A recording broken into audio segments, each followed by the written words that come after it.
All right, guys, so this is a little bit of an uncomfortable video to make, but it has to do with the by far biggest name in our sport. So today we're going to talk about it.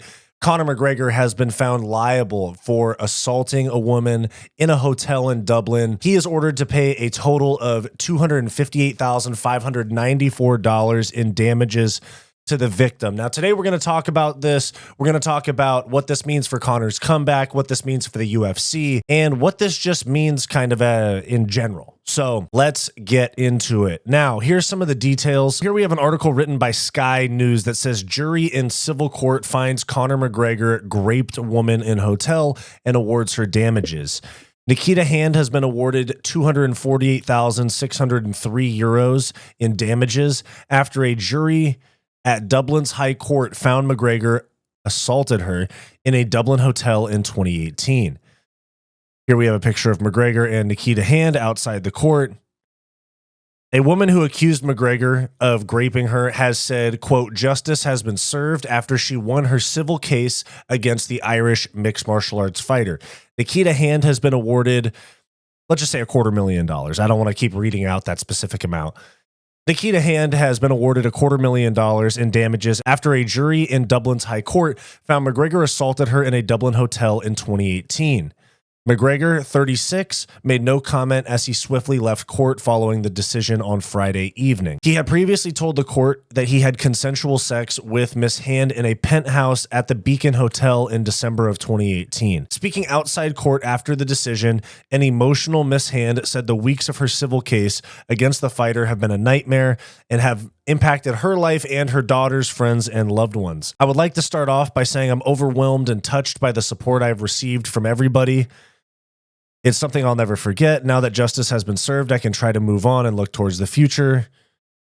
I hope my story serves as a reminder to you have a voice. You can stand up for yourself if something happens to you, no matter the person, and justice will be served. Warning, these are extremely graphic details about this accusation against Conor McGregor. Please skip ahead in the video if you don't want to hear this. Skip ahead about 30 seconds. Miss Hand told the court McGregor pinned her to the bed, choked her, and brutally assaulted her. The civil court jury was told she was left with injuries including purple and blue bruising on her hands and wrists, a bloodied scratch to her breast, and tenderness to her neck. The lawyers for the fighter contested the lawsuit and accused her of attempted extortion. They pointed to the CCTV footage of Miss Hand arriving at and leaving the hotel with McGregor and a second man, James Lawrence, who she also accused of assault. Both McGregor and Lawrence denied any wrongdoing. While Miss Hand won her case against McGregor, she lost her case against Lawrence. On Monday, McGregor's legal team told jurors it did not matter if they did not like or even loathe the famous fighter, urging them to look at the evidence and not his character. McGregor and Miss Hand knew each other and had occasionally been in contact on social media. Before the assault, Miss Hand contacted the fighter, who picked up her and a friend in his car. McGregor came on to her and she did not want to have any sort of relations with him as she was on her period, the court heard. And then the accusations ensued. Now, I won't sugarcoat it, guys. This is a rough accusation. This is very bad news for Conor. And I was not expecting this news to drop right now. I'm hosting the press conference and weigh-in show for a kickboxing event tonight. I have to go and set all this up, but this news dropped. I had to hop on the channel and talk about it. I'm a YouTuber, you know what I'm saying? I'm a hoe for these views. So objectively, what does this mean for Conor? Essentially nothing. Other than his UFC comeback is going to get pushed back. He's been accused of these things before. I think that most people already have their mind made up about Conor McGregor, whether they think he's a good guy, a bad guy, somewhere in the middle. I don't think that this guilty verdict in civil court actually changes the public's opinion of Conor McGregor very much. And for Nikita Hand, if these allegations are true, which a jury unanimously said were true and that she did go through this,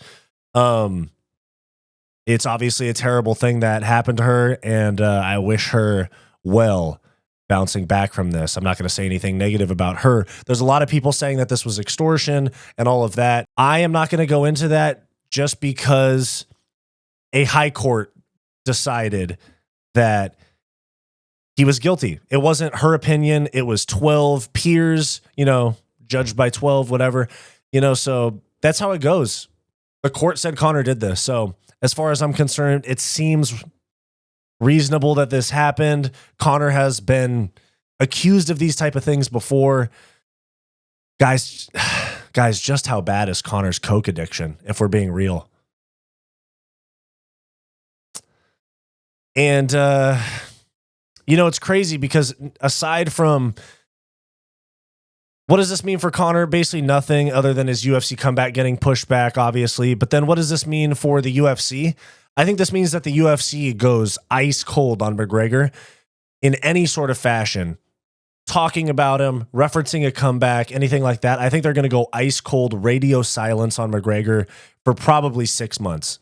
And that's why this clip after UFC 309, from the UFC 309 post-fight press conference of Dana saying that Conor will return at the end of 2025. So I'll play that here. I think that this guilty verdict coming down kind of explains this clip from the UFC 309 post-fight press conference where Dana was saying that Conor won't come back until the end of 2025. Conor hits me up all the time. Conor wants to fight. I told you guys that he probably wouldn't fight in 24, and he didn't. He's going to fight in 25, probably at the end of the year. If it's earlier, that's good for all of us. Why so late? When it's going to play out? It's going to play out did not age well, considering this guilty verdict that just came down against Conor. I think that Dana was talking about this for a couple of reasons. For the longest time, I thought they were holding him out because their streaming deal with ESPN ends at the end of 2025, and Conor has 2 fights left on his contract. And my opinion is that they were holding Conor out so that they could put 1 or 2 Conor fights left on his contract into the negotiations with whoever they try to get as their new streaming partner or re-signing with ESPN. They wanted to include Conor fights as a part of that. At least one of them, I think. I think that's why they were holding Conor out. And now that we have this news, I also think that it has to do with Dana knew this was coming down. Dana had a pretty good idea that this verdict was coming down, or he was at least very cognizant of the possibility, and that's why he said end of 2025. That gives them time, just objectively. I'm not even, a lot of you guys will be in my comments saying the woman made it up, she's extorting McGregor, let him fight immediately. Other of you guys will be in the comments saying don't let him fight for the UFC ever again after this. I'm just objectively telling you guys my thoughts on this. This just gives time, end of 25, gives the UFC time to let this blow over, because Conor's the cash cow. This is going to blow over, as these things tend to do. They're going to give him 6 months of radio silence. This is probably going to blow over. No Conor promos, no talk of a Conor comeback. They probably tell the media members to not ask about Conor at the press conferences. And 6 months go by, it blows over. McGregor versus Chandler, Vegas, December 2025, UFC, whatever, 314 or whatever the hell it'll be. So we'll see what happens there. Another side note here is that Dee was there, Conor's longtime fiance and mother of his kids. Conor McGregor gets support from fiance in court as assault trial continues. Dee Devlin, Conor McGregor's longtime partner, showed up to an Ireland court on Friday to support the UFC superstar as he continues to fend off a sexual assault lawsuit. It's just interesting that this stuff's going on and she's still has his back. This is what happens when you're Conor rich, I'm sure there's a lot of guys sitting around like, dang, where do I find myself a woman that's as committed as Dee? It's when you have $1 billion like Conor does. That's when you find a girl that stays through anything. Just saying. Just a few closing thoughts. I do obviously adamantly condemn sexual assault and those who commit it. Just need to get that out of the way first. My objective opinion, the fact that a Irish high court, and we need to clear something up here. He was found guilty in civil court. This allegedly happened in 2018. She tried to get criminal charges filed. Eventually, the police said there wasn't enough evidence to pursue it. Maybe they just didn't want to pursue criminal charges against Conor McGregor. 2021, she decides to go to civil court. Conor kicks the can down the road for as long as possible. When the UFC 303 main event got canceled, when Conor pulled out of it, the Irish High Court looked at him like this and said, it's time. It's time to come to court. And that's what happened. Now, I think you have to accept the fact that this is a probability that it happened, especially after 12 jurors unanimously agree that this is what happened. This will be a surprise to some of you and not a surprise at all to most of you, but this is just who Conor McGregor is. I definitely have some questions about just how much of a coke problem Conor really has.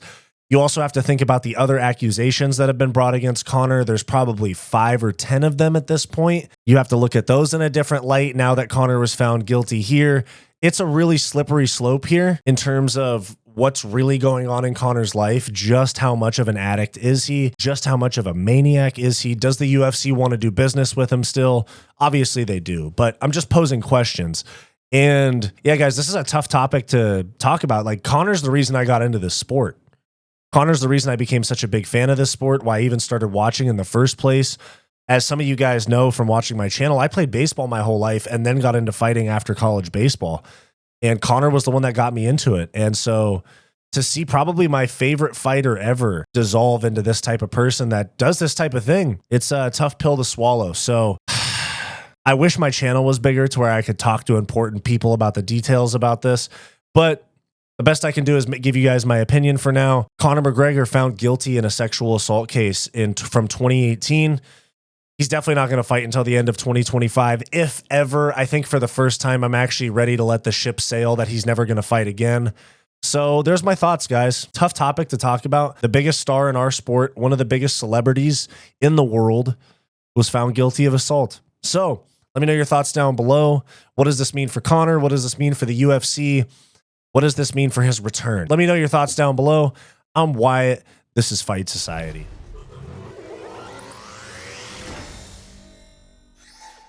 Thanks for watching this video. Please make sure to like, subscribe, all that YouTube stuff. It really helps me out a lot. If you want access to bonus content, become a channel member today by clicking the join button on our channel homepage or the link down below this video. If you're interested in some non-MMA content from me, go check out my podcast, What's Up Bro, with Wyatt and Bo, in the link down below. Go watch this suggested video, and I'll see you next time.